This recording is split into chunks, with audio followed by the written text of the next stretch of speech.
જય જય ગરવી ગુજરાત મિત્રો, જય હિન્દ.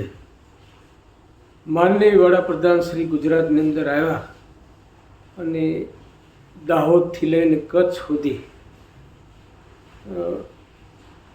કામોનું લોકાર્પણ, નવા કામોનું ખાતમુહૂર્ત આ બધું જ કર્યું. માનનીય વડાપ્રધાન શ્રીએ કચ્છની અંદર કીધું કે કચ્છનું રણ એ અમારું તોરણ છે. 2001ના ભૂકંપ પછી આમૂલ પરિવર્તન સાધનું કચ્છ એમણે જોયું અને દિલથી ખુશ થયા.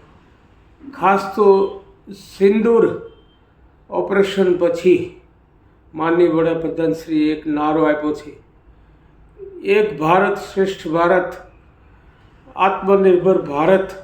અને આત્મનિર્ભર ભારતને સાકાર કરવા માટે આપણે ખાસ તો વડાપ્રધાનશ્રીએ આહ્વાન કર્યું છે કે દરેક પરિવાર અને દરેક ગૃહો સ્વદેશી વસ્તુનો ઉપયોગ કરે.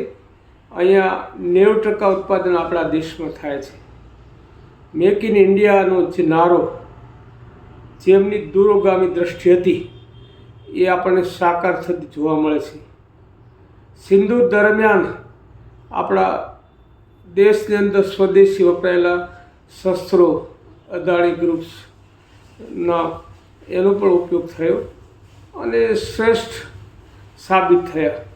મિત્રો, આ મોદી સાહેબનું આહ્વાન સ્વદેશી અપનાવવા સંકલ્પ એને આપણે એક નારા તરીકે લઈએ, એક જીવનના એક ભાગ તરીકે લઈએ અને સ્વદેશી દરેક વસ્તુ અપનાવીએ, પરદેશી વસ્તુ છોડીએ. ભારત એક વિશાળ દેશ છે અને વિશાળ દેશ હોવાથી એમની જરૂરિયાતો પણ વધારે છે, પરંતુ અહીં થતા ઉત્પાદનો એ શ્રેષ્ઠ ઉત્પાદનો છે એવો એક આપણને અનુભવ થયો છે.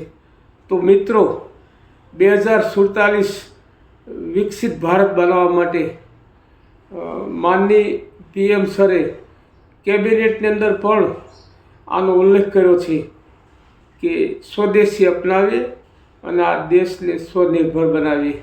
મિત્રો, આપણે આટલું જ કરીએ કે આપણી દરેક વસ્તુ સ્વદેશી હોય અને એ આની આપણે ખરીદી કરીએ તો એક સ્વમાન છે અને ભારતનું સ્વમાન છે.